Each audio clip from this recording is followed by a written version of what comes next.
Kính chào quý cô bác, anh chị, các bạn và các em. Một ngày bình an sẽ đến với tất cả mọi người. Trân trọng giới thiệu đến quý vị tác phẩm Những mảnh đời luân lạc, phần 3, Sa mạc người. Bây giờ xin mời quý vị cùng lắng nghe. Năm ấy tôi vừa tròn 18 tuổi. Đối với nhiều đứa bạn cùng lớp, tuổi 18 là lớp tuổi đẹp nhất đời người. Chúng nó được cha mẹ lo cho ăn học đầy đủ, xe cộ, quần áo lúc nào cũng tươm tất và trong túi ít khi nào thiếu tiền. Đó cũng là cái tuổi mà bọn con gái luôn luôn quan tâm đến nhan sắc mình, bắt đầu rạo rực vì ánh nhìn khác lạ của bọn con trai. Nhưng đối với tôi, tuổi 18 đã đánh dấu một kỳ gian khổ nhất trong cuộc đời. Tôi phải rời xa gia đình, xa rời những chị em, người mẹ, người bà thân yêu của tôi. Tôi không thể ở lại miền quê nơi mình đã được sinh ra, dù cũng chẳng sung sướng gì để được tiếp tục đi học. Những người mang thân phận hai dòng máu Hàn Việt như tôi, nếu muốn vào đại học sẽ gặp muôn vàn khó khăn.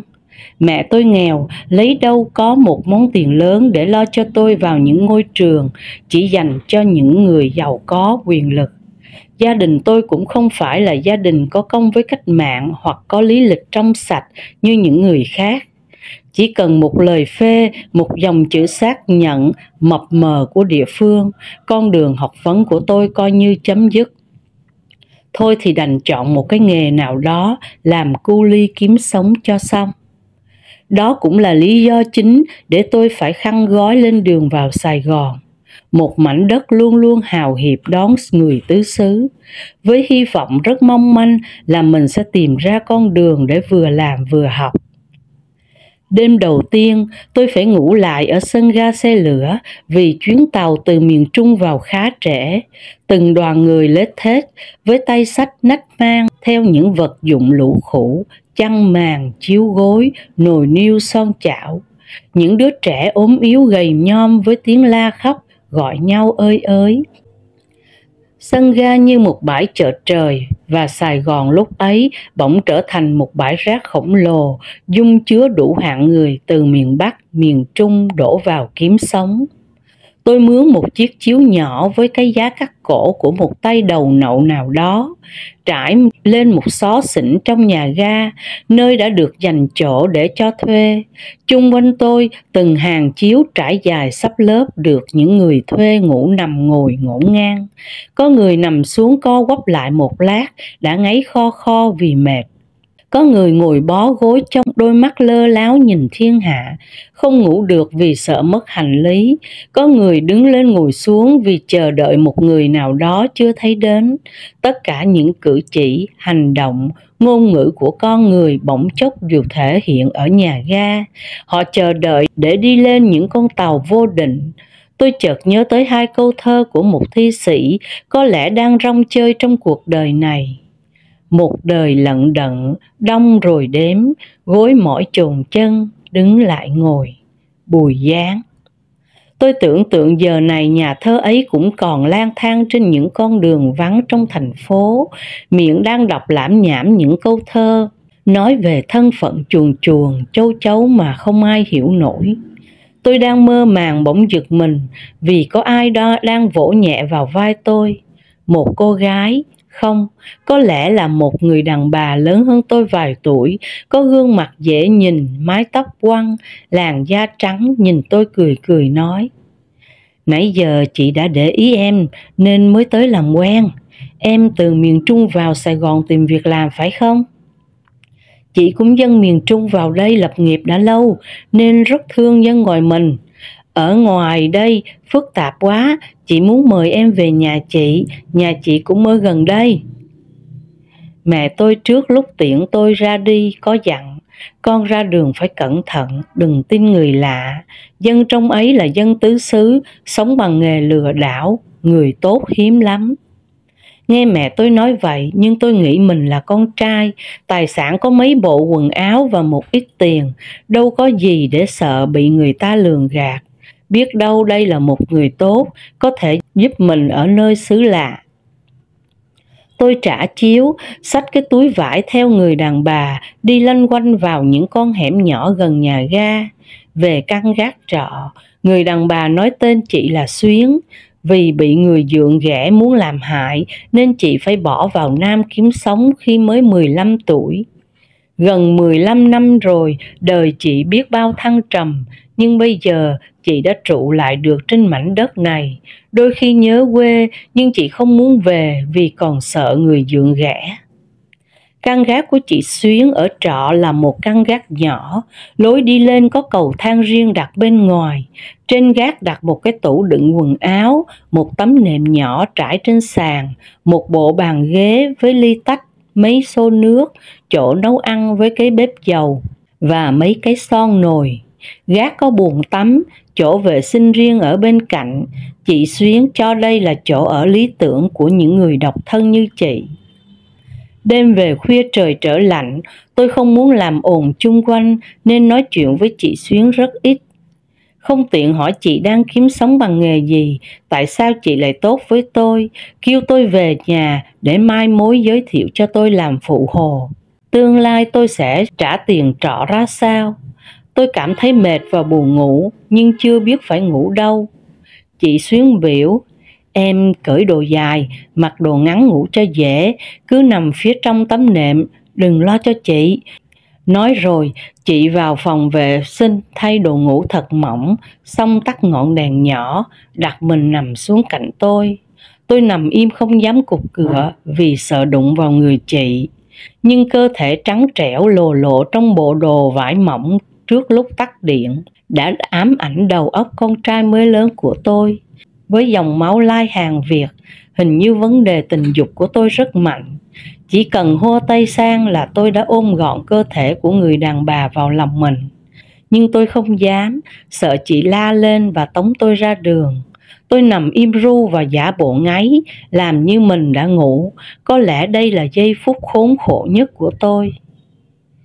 Thằng bé này chưa mần ăn gì đã ngủ sớm quá, đúng là dân ở quê mới vào. Chị Xuyến nói lầm bầm trong miệng, giả vờ ngái ngủ, gác chân sang người tôi. Phà vào tay tôi những hơi thở nóng hổi như người ta thụt bể lò rèn. Tim tôi đập thình thịch như tiếng trống xung trận, nhưng vẫn cố nằm im để thử xem người đàn bà này làm gì. Chị Xuyến lấy chân co lên co xuống trên người tôi, cho đến khi tôi bắt đầu cương cứng. Cảm giác này thật kỳ lạ, mạnh mẽ hơn cái cảm giác có lần tôi nhìn trộm một cô gái tắm khỏa thân. Nó lân lân ngàn ngạt, đôi lúc làm tôi phải rướn người lên, duỗi thẳng chân. Đồng thời tôi vẫn cảm giác thấy sợ hãi một điều gì đó mà mình chưa biết. Bàn tay nóng hổi của người đàn bà tiếp tục ve vuốt, đưa sâu vào trong quần lót của tôi, bóp nhẹ nhẹ. Chỗ ấy nóng như lửa, tôi nghĩ nó sẽ bốc cháy cả hai cơ thể của tôi và người đàn bà. Ve vuốt, sờ mó một chập, người đàn bà dụi đầu vào bụng tôi, dùng tay hấp tấp kéo tuột chiếc quần đùi của tôi xuống và bắt đầu lấy lưỡi rà chung quanh và bú trùng trục như một em bé nút vú mẹ.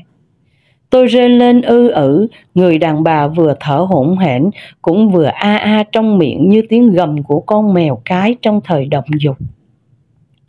Khi người đàn bà ngồi lên trên người tôi, hòa quyện thân xác tôi vào người chị, vừa sung sướng vừa đau đớn vỡ òa trong người tôi, khiến tôi kéo chặt cơ thể của người đàn bà áp sát vào ngực, vòng tay siết mạnh vào tấm lưng trần đầy mồ hôi, nhễ nhọa và tan vào hư không. Sau cái đêm ấy, tôi bị quăng ra đường, tiền bạc bị lột sạch, không còn một xu dính túi.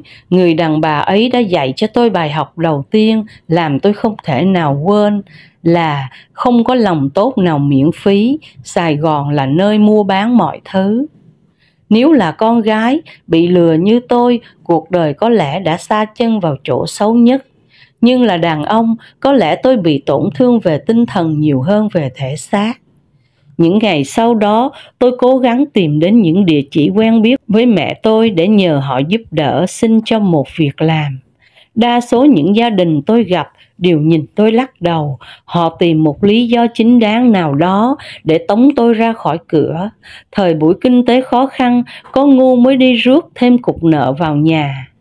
Nhưng trong cái rủi luôn có cái may, tôi gặp được anh Tôn đang cần công phụ hồ. Anh Tôn nói, nhà anh rộng, ít người, em có thể ở đây đi làm. Thời gian đầu tôi có thể giúp đỡ em ứng tiền để lo cơm nước, lúc mới làm hơi mệt, làm riết em sẽ quen. Vạn sự khởi đầu nan, cố gắng lên em nhé.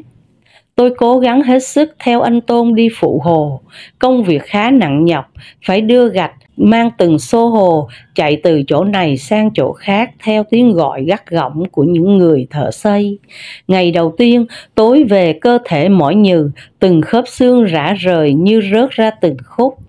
Ngày thứ hai, ngày thứ ba, tôi ngủ không biết trời trăng mây nước. Sau khi về phòng đặt lưng nằm xuống, tôi tưởng mình sắp bỏ cuộc vì không chịu đựng nổi công việc khá vất vả của kiếp phụ hồ. Anh Tôn khuyên tôi uống chút rượu với anh em vào buổi tối để giải mỏi cơ thể. Bên ly rượu khề khà với nhau, anh em luôn than vãn cảnh đời cơ cực của người thợ hồ. Nhưng biết làm sao được khi cát sỏi đã biến thành cõi xác, một nơi bóc sức lột lao động của con người trong tận cùng xương tủy. Nhờ công việc phụ hồ, tôi mới hiểu vì sao đa số những người lao động chân Tây đã biến thành bợm nhậu. Họ dùng rượu ban đầu để cơ thể đỡ mỏi mệt, sau thành thói quen, dùng rượu để quên mình, chửi đời cho sướng.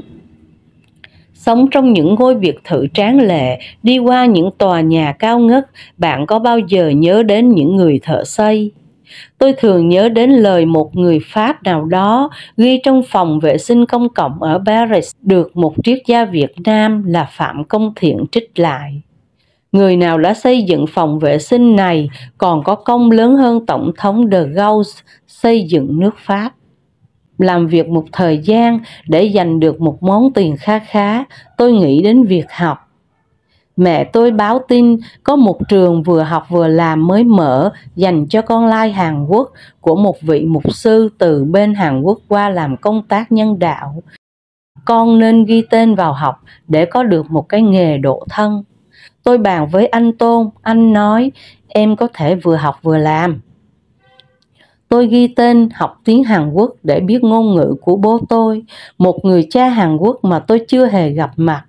Mẹ tôi kể cha tôi là một hạ sĩ quan bộ phận CIC trong trung đoàn 28 thuộc sư đoàn Bạch Mã ở đèo Bánh Ít, Ninh Hòa. Trung đoàn 28 của ba đóng quân tại Hòn Dẻ ở thôn Phú Lạc dưới chân đèo Cả thuộc địa phận tỉnh Phú Yên. Thời ấy, mẹ tôi thường đi ra đi vào trung đoàn để mua bán đồ hộp của những người lính chuồn ra bán. Ba tôi thấy mẹ giỏi và hiền lành nên theo về nhà xin phép ông bà ngoại để được cưới mẹ. Nhưng ông ngoại tôi lo xa cho phận gái của mẹ, ông gọi mẹ vào nói: con gái thương đâu thì cha gả, nhưng thằng Kim là lính Nam Triều Tiên, nó đến Việt Nam tham gia cuộc chiến là làm theo mệnh lệnh của Bộ Tư lệnh Nam Triều Tiên. Mãn lính thì nó trở về tổ quốc nó. Còn con gái của cha ở lại, với cái cảnh không chồng mà có con, lúc đó cha không thể không nhìn con gái của cha trong nước mắt. Nhưng cha nói là vậy, còn phần con thương ai thì hãy tìm hiểu cho kỹ lưỡng về gia cảnh rồi hãy quyết định. Mặc dù lời căn dặn của ông ngoại luôn in sâu trong đầu của mẹ, nhưng ba tôi thì cứ luôn theo đuổi và tìm mọi cách thuyết phục ông bà ngoại tôi. Nhiều lần ba đã đi bằng hai đầu gối từ ngoài sân đi vào trong nhà để xin ông ngoại chấp nhận cho ba được cưới mẹ. Qua cử chỉ và hành động của ba, ông ngoại đành phải cho phép ba mẹ được cưới nhau. Ngày cưới của mẹ, có ngài trung đoàn trưởng đại diện họ nhà trai đứng ra làm chủ hôn và một vài người lính cùng chung trung đoàn của ba đến dự. Lễ cưới đang tổ chức thì có một chiếc xe Z đến báo tin có việc cộng, nên họ khẩn cấp đưa ba tôi và ngài trung đoàn trưởng lên xe chạy về trung đoàn. Tuy rằng đám cưới tổ chức dở dang, nhưng ông ngoại vẫn chấp nhận cho ba mẹ được trở thành vợ chồng. Ba mẹ sống với nhau, sinh được 2 con gái và 1 con trai. Mẹ kể lúc đó ba mẹ sống với nhau rất hạnh phúc. Nhưng mãn nhiệm kỳ làm việc, bố tôi trở về Hàn Quốc, từ đó mất liên lạc với nhau. Cùng trường học với tôi chỉ có 1/3 là con lai Hàn Quốc, số còn lại là học sinh người Việt. Những học sinh lai Việt Hàn đều có gương mặt rất dễ nhận ra, đa số đều có mắt một mí, nói giọng miền Trung, ánh mắt, cử chỉ có vẻ sợ sệt khi nói chuyện với người lạ. Họ trông có vẻ quê mùa, cục mịch hơn những người sống ở thành phố, được gia đình thả vào Sài Gòn đi học, với hy vọng một ngày nào đó sẽ được bảo lãnh về Hàn Quốc đoàn tụ với gia đình.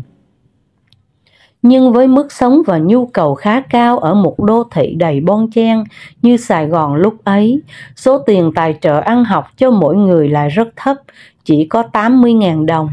Trong khi mức chi phí gói ghém ở thời điểm đó là 200.000 đồng cho một người, kể cả phòng trọ thuê ở chung gồm 4 người một phòng. Dần dần, một số cô gái lai không chịu nổi, phải bỏ học đi làm mướn kiếm cơm. Có cô phải làm kiếp đứng đường mới sống nổi qua ngày. Đêm ấy, tôi đạp chiếc xe đạp cà tàng để đi về phòng trọ. Đạp giữa dòng người ngổn ngang xe cộ, sau lòng tôi cảm thấy quá buồn. Tôi nhớ đến tuổi thơ cực khổ của tôi, cắt cỏ, chăn bò, thả heo nọc. Tôi nhớ đến gương mặt già nua khắc khổ của bà ngoại của mẹ tôi. Tôi nhớ đến từng gương mặt thân yêu của chị, của em tôi. Tôi rẽ vào con đường vắng, chậm chậm đạp dưới những bóng cây sao, cây dầu cao ngất ngưỡng. Bỗng từ trong một gốc cây xuất hiện một cô gái mặc bộ đồ học sinh, bước ra lề đường vẫy gọi. Đi không anh hai? Đi đâu? Tôi dừng xe bên đường nhìn cô gái hỏi. Anh biết rồi mà còn hỏi, bữa nay đói bụng quá, em lấy giá rẻ cho anh. Cô gái nhìn tôi nhoẻn miệng cười. Bao nhiêu một dù? Cô gái phân vân một lúc mới nói. Em chỉ lấy đúng giá 2 dĩa cơm, 20. Tôi quan sát cô gái, tướng ốm yếu, tóc dài, quần xanh áo trắng, một gương mặt tôi nhớ hình như đã gặp ở đâu. Tôi hỏi, sao phải 2 dĩa, 1 dĩa cơm được không? Tội em mà anh hai, 1 dĩa cho em, 1 dĩa cho đứa em của em, cũng đang đói ở nhà. Thiệt không? Vậy thì lên đi. Khi cô gái đã ngồi phía sau yên xe, tôi vừa đạp chậm chậm vừa suy nghĩ mình đã gặp cô gái này ở đâu. Em học ở đâu, sao phải đi làm vậy? Im lặng một lúc, rồi có tiếng cô gái trả lời. Nói chi anh hai, nẫu đói mới làm vậy. Tôi bỗng la lên. À, tôi nhớ rồi, cô là học sinh nội trú trường dạy nghề nhân đạo phải không? Con lai hả? Không có tiếng trả lời, tôi dừng lại không nói không rằng, móc túi cho cô gái mấy tờ bạc, rồi đạp xe bỏ đi. Phía sau lưng tôi có tiếng gọi ơi ới, cảm ơn anh hai. Tôi đạp xe vào dòng người, cảm thấy mình như đang đi trong sa mạc. Phần 4. Thời chiến. Mặt trời đang lên, to và đỏ rực như máu. Phía bên kia đầm, xóm làng uể oải thức giấc. Từng đợt khói lam bay lên trên những mái nhà, tan loãng trong cơn gió nhẹ thổi vào từ biển. Trên đầm nước, nơi cách thành phố khoảng 2 giờ đi ghe máy, sóng nhấp nhô như có con rồng lửa đang uốn lượn. Vài chiếc sổng nhỏ đang thả lưới, tiếng gõ từng chập vang theo tiếng sóng dội vào chân đê. Khi xa khi gần, hình như mùa này là mùa cá chốt, loại cá giống như cá trê nhưng nhỏ và trắng hơn, cũng có ngạnh hai bên, không khéo bị đâm vào tay thì nhức ơi là nhức. Cá chốt nấu canh chua hoặc kho tiêu thì vét sạch nồi cơm. Những lúc được nghỉ học, tôi thích theo thằng em đi câu cá chốt. Chị em tôi xách cần ra bãi mắm, leo lên nhành cây gần mé nước ngồi câu. Thằng em tôi đã 13 tuổi, tôi 16. Chúng tôi đùa giỡn, thách đố nhau, coi thử ai câu nhiều hơn. Thằng em tôi hỏi, lớn lên chị sẽ làm nghề gì? Tôi cũng không biết, hình như tôi cũng chưa nghĩ tới nên trả lời đại đứa em. Mày thấy chị làm ca sĩ được không? Hay là làm cô giáo? Thằng em nhìn tôi cười cười. Thôi chị ơi, giọng chị khàn khàn như con vịt đực mà đòi làm ca sĩ. Mấy ông lính nghe chị hát, có nước bỏ súng ống chạy mất. Còn cô giáo hả? Chị tham ăn như quỷ mà đòi làm cô giáo. Tôi té nước vào nó, hai chị em tôi chơi trò tạt nước, thật vui. Tôi hỏi nó, còn mày, học xong rồi mày sẽ làm gì? Nó đọc một hơi, rớt tú tài, anh đi trung sĩ, em ở nhà lấy Mỹ nuôi con. Mai sau yên chuyện nước non, về nhà anh có Mỹ con anh bồng. Tôi giơ ngón tay lên môi. Thôi, em đừng nhắc tới Mỹ mẻo ở đây, tới tai mấy ông cách mạng thì phiền. Bữa trước mấy ông xuống bên kia giết một người mà mấy ổng cho là ác ôn, làm tay sai cho Mỹ đó. Em tôi nói, mấy ổng nói vậy nhưng biết có không, chiến tranh mà, nẩu muốn giết ai thì giết. Tôi thở dài, bây giờ là thời chiến mà. Những mũi đi câu ngoài mé đầm đã làm tình cảm giữa hai chị em gắn bó với nhau hơn, nhưng không ngờ. Buổi sáng, máy bay L-19 từ hướng thành phố bay về làng tôi quần trên bầu trời. Nhìn xa, nó giống như con chuồn chuồn voi đảo tới đảo lui. Cha tôi lo lắng chạy ra phía sau nhà, che tay dòm. Một lát, ông bước vội vào nhà, nói với mẹ tôi, mấy bữa nay nó cứ đảo tới đảo lui làng này, chắc sắp có chuyện gì rồi. Nghe nói tối hôm trước mấy ông từ trên núi xuống giết thêm một tay trưởng thôn, quăng xác xuống đầm. Bà coi gom góp tư trang tiền bạc để sẵn, có gì mình chạy cho lẹ. Mẹ tôi lại thản nhiên nói, ôi ông cứ lo xa, cái làng này nãy giờ đang sống bình yên có sao đâu. Còn nếu có bom đạn, nó tránh mình chứ mình biết đâu mà tránh. Nói xong mẹ tôi sai tôi đi lấy nồi vo gạo, nhóm bếp bắt cơm. Mẹ tôi là người sống quen với đồng ruộng làng quê, bà không nghĩ là cuộc sống sẽ thay đổi. Nếu bỏ đi đâu đó, nhà cửa ruộng vườn, ai chăm sóc?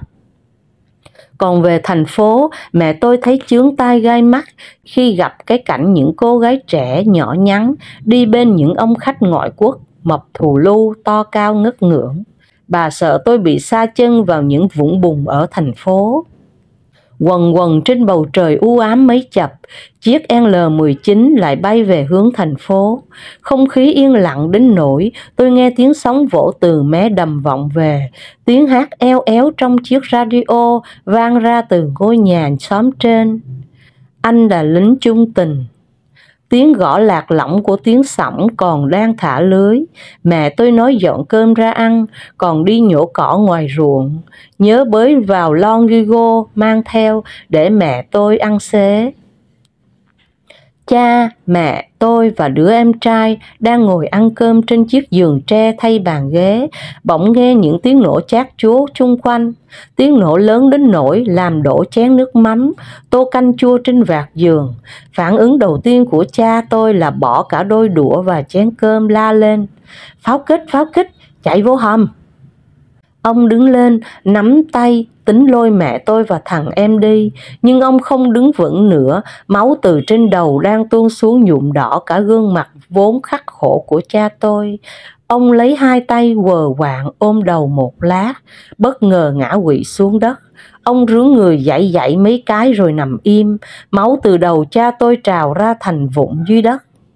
Mẹ tôi từ chiếc giường tre nhào xuống, ôm lấy cha tôi vừa khóc vừa gào lên thảm thiết. Ông ơi, ông có sao không? Đừng bỏ mẹ con tôi. Nhưng hình như cha tôi đã chết.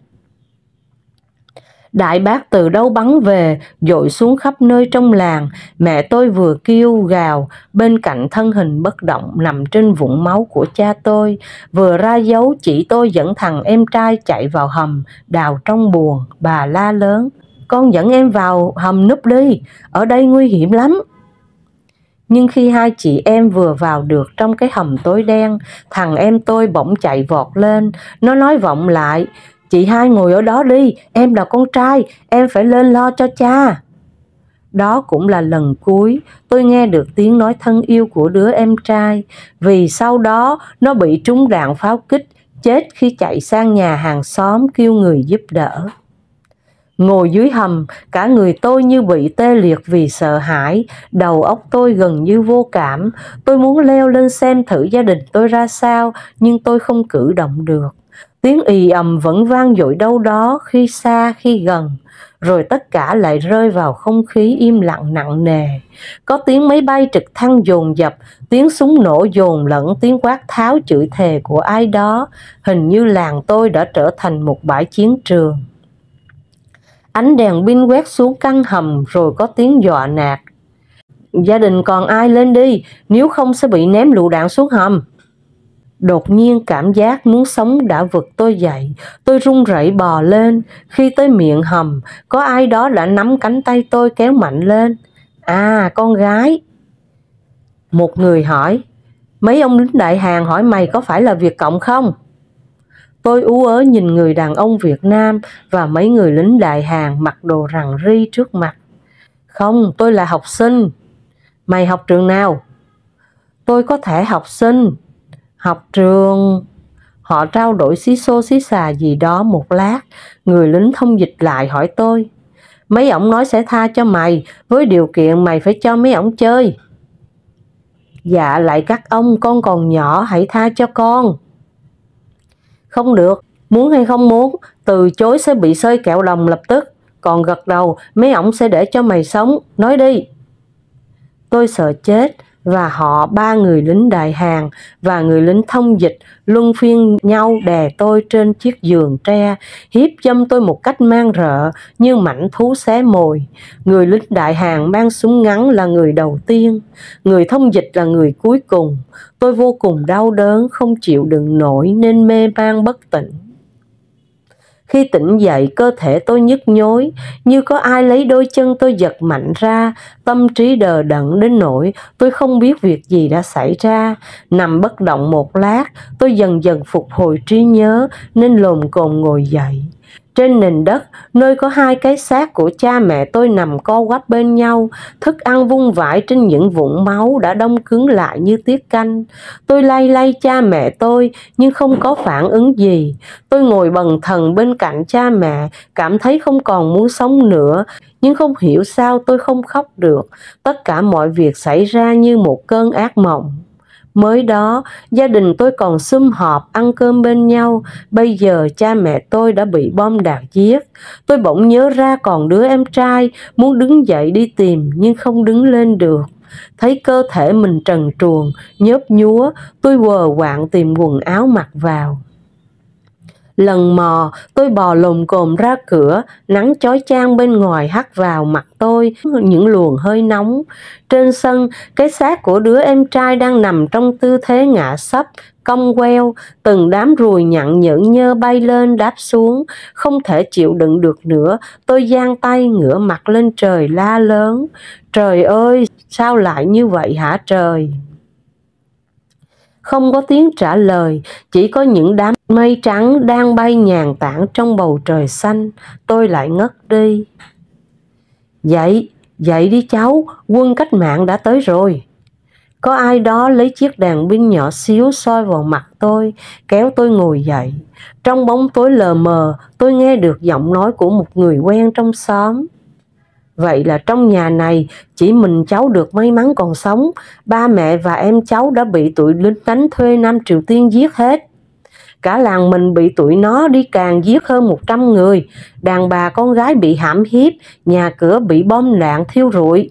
Cháu cứ để xác đó, sáng sớm phải theo những người dân còn sống, chống sổng xuống thành phố đấu tranh. Chúng ta đấu tranh vì lý tưởng giải phóng dân tộc, chúng ta phải đánh cho Mỹ cút ngụy nhào, có tụi lính đánh thuê không còn đất sống. Người ấy còn nói nhiều điều, nhưng tôi không nghe kịp. Họ dìu tôi về một khoảng sân rộng ở một xóm khác để họp meeting. Trên sân đã có lố nhố người ngồi, đa số là đàn bà, con gái. Những người như tôi được may mắn còn sống sau trận càn của những người lính hiếu sát đại Hàn mà họ gọi là lính đánh thuê Nam Triều Tiên. Những người đàn bà ngồi quanh tôi đều ủ rũ xác xơ, tóc tai bù xù, quần áo rách rưới. Có người nhìn lơ láo như người mất thần, có người gục đầu xuống đầu gối khóc tấm tức, không thèm nghe người cán bộ đội mũ cối mặc quần sọc, áo kaki vàng đang nói như một cái máy.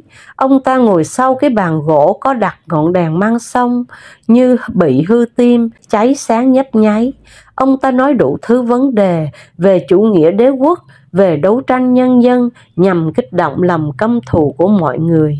Nhưng có quá nhiều cụm từ lạ hoắc làm tôi không hiểu gì cả. Gần sáng, tôi bị mệt và buồn ngủ quá nên chui đại vào một bụi lùm rậm rạp để nằm ngủ, quên theo đoàn người chống sổng về thành phố để biểu tình đấu tranh. Cũng may cho tôi vì đoàn người chưa vào được thành phố thì đã bị máy bay trực thăng và bọn hải thuyền xả súng máy bắn giết. Những người cán bộ đi phía sau biến mất, chỉ có chúng tôi là những người vô tội, giống như những ngọn cỏ dại bị gió lùa trong giông bão, bên nào muốn làm gì chúng tôi thì làm. Những người quen biết còn sống chôn cất cha mẹ và em tôi xong, tôi lục lọi trong nhà còn được một mớ tiền nên tìm cách trốn về thành phố để tránh bom đạn và kiếm sống. Tôi đến ở nhờ một người cô họ đang làm bồi phòng trong Sở Mỹ.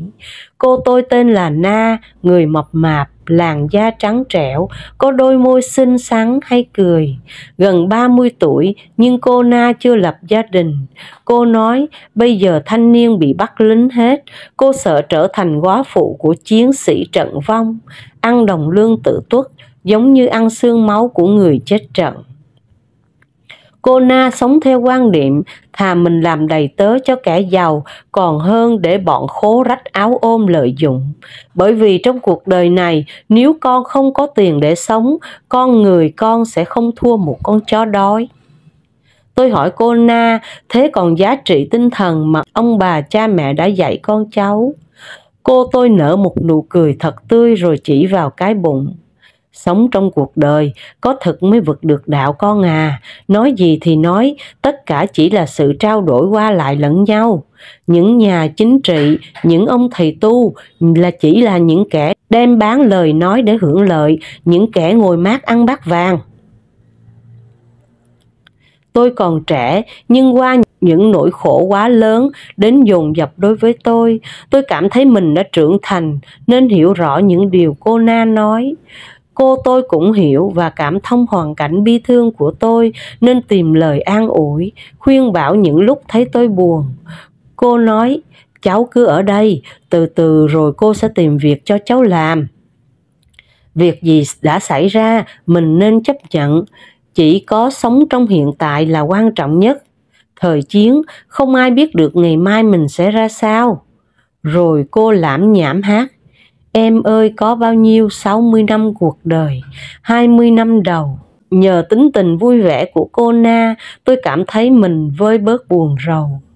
Mỗi buổi chiều từ Sở Mỹ đi làm về, cô Na thường lấy ra đủ thứ vật dụng, thức ăn giấu trong cơ thể cô. Có khi là một cái dĩa, có khi là một đùi gà sống hoặc một lon đồ hộp hay một thứ gì đó mà cô có thể nhét được.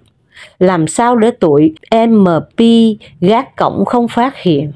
Cô nói tính cô không thích ăn cắp, nhưng ăn cắp của đế quốc Mỹ không phải là ăn cắp. Nó tạo cho mình cảm giác hồi hộp hơn người. Cô còn khuyên nên ăn cắp của kẻ giàu chứ đừng bóc lột người nghèo khó.